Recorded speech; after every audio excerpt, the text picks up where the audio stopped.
कि मुझे लगता है कि एसएसआर का केस और दिशा सालियान का केस लिंक्ड। जो भी न्यायप्रिय लोग थे, एसएसआर वॉरियर्स थे, इनकी चेतना जाग गई, इनको एक रे ऑफ होप मिला, एक उनको लॉ समझ में आ गया, उनको ये समझ में आ गया, जितने इस केस से जुड़े लोग हैं सब लोगों ने एक बात कही कि आपके केस की वजह से हमको दो इंपॉर्टेंट चीजें मालूम पड़ गई है। पहली चीज है मोबाइल टावर लोकेशन आरोपी के, दूसरी चीज आरोपी ने झूठा डिफेंस लिया और झूठे डिफेंस में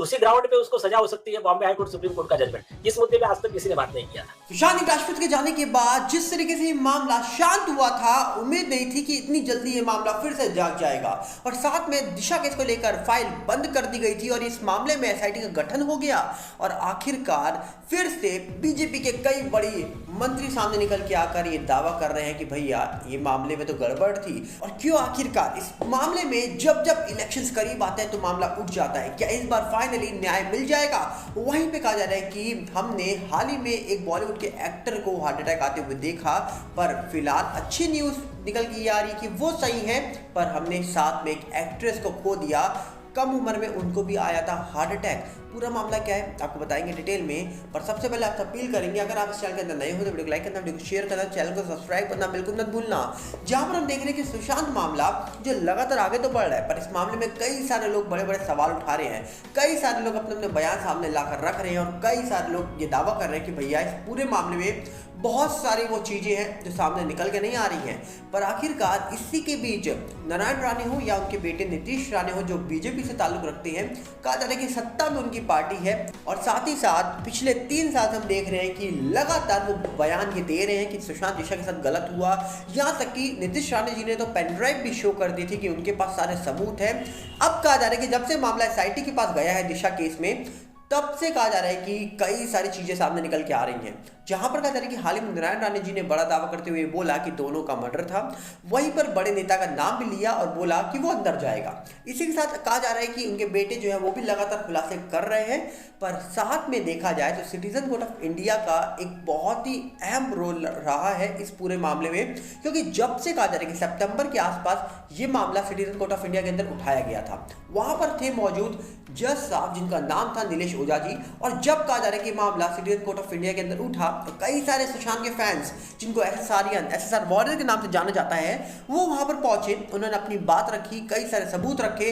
और उसके बाद पता लगा कि भैया इस मामले में तो बहुत गड़बड़ है। जिसके बाद खुद वहां पर जो जज साहब बन के आए थे नीलेश ओझा जी, जो बड़े एडवोकेट बताए जाते हैं, कहा जा रहा है कि उन्होंने भी उनकी बात सुनी तो उन्होंने कहा भैया केंद्र में जिसकी सरकार है उनके नेता इतने बड़े दावे कर रहे हैं, खुद सोशल मीडिया के माध्यम से इतनी सारी चीजें सामने निकल के आ रही हैं, पीएम रिपोर्ट पे सवाल उठ जाते हैं, ऊपर के एक स्टाफ मेंबर आकर बड़ा दावा कर देते हैं, कई सारे लोगों के बयान चौंका देते हैं, तो इसके बावजूद इस मामले में क्यों कोई अपडेट नहीं निकल के आ रही? पिछले 3 साल से सीबीआई अगस्त 2020 में आई थी, मामला जून 2020 का है, 24 आने को है, इलेक्शंस करीब हैं, तो क्या अब भी ये मामला सॉल्व नहीं होगा क्या? इसको लेकर कई सारी बातें लोगों ने उठाई और सिटीजन कोर्ट ऑफ इंडिया के अंदर ही जब से चर्चा शुरू हुई, जिसके बाद दिशा केस भी उठ गया और तभी से कहा जा रहा है कि दोनों मामले को गौर से देखा गया तो कई सारे लोगों का ये बयान आया कि भैया दोनों मामले लिंक है, एक सॉल्व होगा तो दूसरा अपने आप हो जाएगा।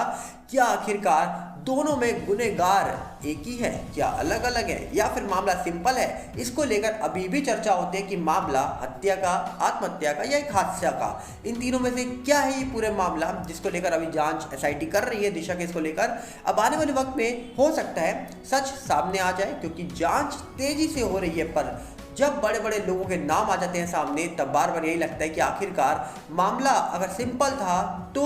मामला जो भी हुआ रिपोर्ट सामने रखनी चाहिए, पर अगर मामले में गड़बड़ थी और बड़े लोग शामिल थे तो क्या मामले का सच आएगा सामने? अभी तो फिलहाल यही चीजें लोगों के माइंड में है कि पिछले 3 साल से चर्चा तो हो रही है मामले के बारे में, पर चर्चा तो बार बार होती है पर कोई रिजल्ट निकल के नहीं आता है। और जिस तरीके से कहा जा रहा है कि इस बार इतनी तेजी से इस मामले में एसआईटी का गठन हुआ और इतनी तेजी से इस पूरे मामले को लेकर पीआई जो डाली गई थी बॉम्बे हाईकोर्ट में, सबूत पेश किए गए हैं, जिसकी सुनवाई 17 जनवरी 2024 में बताई जा रही है। पर उसी के बीच कहा जा रहा है कि एक मंत्री जो दुबई थे, उनके जाने के बाद एक और एक्ट्रेस रिया चक्रवर्ती को लेकर दुबई जाने की खबरें निकल के आई तो लोगों ने सवाल उठा दिए, जिसके बाद रिया चक्रवर्ती बॉम्बे हाईकोर्ट पहुंच गई थी, क्योंकि उनके खिलाफ कहा जा रहा है कि सीबीआई ने एक नोटिस जारी किया हुआ था कि भैया वो फौरन नहीं जा सकती हैं, क्योंकि उनके ऊपर कई सारे आरोप लगाए गए थे। अब कहा जा रहा है कि उन्होंने बॉम्बे हाईकोर्ट में उस चीज़ को लेकर चैलेंज कर दिया है और उसकी सुनवाई 20 तारीख को होगी, जिसके बाद पता लगेगा कि रिया चक्रवर्ती दुबई जा रही हैं या नहीं जा रही हैं। पर उसी के बीच कहा जा रहा है कि अगर रिया चक्रवर्ती दुबई जाती हैं तो उनको अपना पासपोर्ट कोर्ट से लेना पड़ेगा, क्योंकि उनका पासपोर्ट कोर्ट में जब्त किया गया है। अब कोर्ट से वो पासपोर्ट लेंगी, सारी डिटेल देंगी, बाद में दुबई जाएंगी 2 तारीख तक, 27 से 2 तारीख तक उन्होंने मांगी है डेट। 4 तारीख को उनको दोबारा पासपोर्ट लौटाना पड़ेगा और फिर कहा जा रहा है कि वो फॉरेन ट्रिप नहीं जा पाएंगी। अब देखने वाला विषय होगा, अभी तो लगभग ना ही समझिए, क्योंकि पिछली बार भी रिया चक्रवर्ती नहीं जा पाई थी दुबई, या फिर जहाँ भी उनको फॉरेन में जाना था वो वहाँ नहीं जा पाई थी। इस बार भी लगता है मुश्किलें उनके लिए कि फॉरेन ट्रिप वो कर पाएँ, क्योंकि नया साल है, हो सकता है नए साल मनाने के लिए जा रही हूँ, हो सकता है उनका नाम अभी हाल ही में एक बड़े बिजनेसमैन निखिल के साथ जुड़ा था, हो सकता है कि भैया उनके साथ सेलिब्रेट करना चाहती हूँ, हो सकता है कि कोई इवेंट में जा रही हूँ, कई सारे वजह हो सकती हैं फॉरेन जाने की। इसी चीज़ को लेकर कहा जा रहा है कि उन्होंने अब मांग करी है कि भैया उनको फॉरेन जाने दिया जाए। अब देखने वाला विषय होगा कि आखिरकार वो फॉरेन जाएंगी या नहीं जाएंगी, क्योंकि उनके भाई शौविक चक्रवर्ती को तो फॉरेन जाने की परमिशन मिल गई थी, हाल ही में उन्होंने भी अप्लाई किया था। अब देखने वाला विषय है कि मामले का जो सच है वो कब आएगा बाहर। पर उसी के बीच अगर हम बात करें तो हाल ही में बॉलीवुड के एक बड़े एक्टर श्रेयस कलपड़े जो हैं, जो कहा जा रहा है कि वेलकम 3 की शूटिंग कर रहे थे और उसी दौरान काम उन्होंने खत्म किया अपना और बाद में वो वहाँ गिर गए, जिसका पता लगा उनको हार्ट अटैक आया था। हॉस्पिटल में वो भर्ती थे, जहाँ पर कहा जा रहा है कि उनको अब बिल्कुल अच्छे तरीके से ट्रीटमेंट प्रोवाइड करा गया है, जिसके बाद उनकी सिचुएशन पहले से सही है। अब कहा जा रहा है कि वो आईसीयू में है और कुछ दिनों के अंदर वो पूरे तरीके से रिकवर हो जाएंगे। पर दूसरी तरफ कहा जा रहा है कि एक एक्ट्रेस जिनको हार्ट अटैक आया पर उनकी लाइफ कोई ना बचा पाया। जी हाँ, कहा जा रहा है कि एक बड़ी एक्ट्रेस बताई जाती है जिन्होंने अच्छे रोल निभाए हैं और कहा जा रहा है कि अच्छे किरदार निभाने के साथ साथ कम उम्र में ही उन्होंने हार्ट अटैक का सामना किया और पर हार्ट अटैक का सामना करने के बाद अपनी ज़िंदगी को वो खो बैठी हैं। बताया जा रहा है कि एक्ट्रेस लक्ष्मिका, जो कहा जा रहा है कि मलयालम फिल्म एक्ट्रेस है, उन्होंने हाल ही में ही कहा जा रहा है कि कई जगह पर काम किया था और उसके बाद ज़्यादा उम्र इनकी नहीं थी, 20 से 30 साल के बीच में इनकी उम्र बताई जा रही है। और कहा यह जा रहा है कि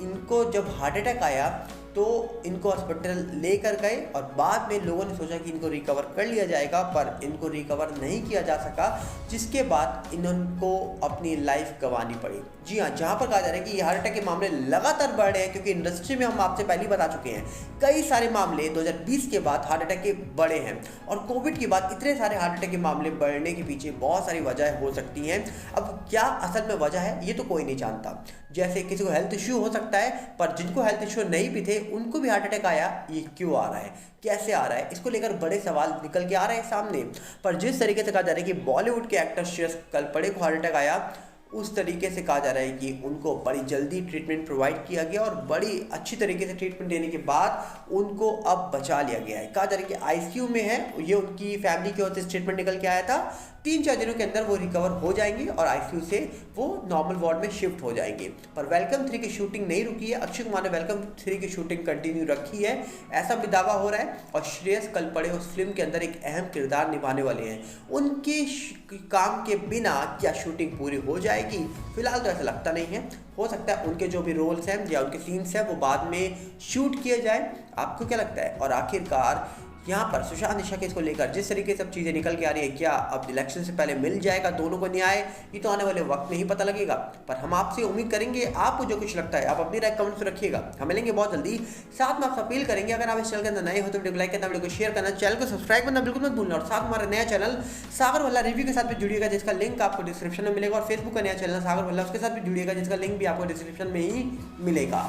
मिलते हैं बहुत जल्दी। नमस्कार, जय हिंद।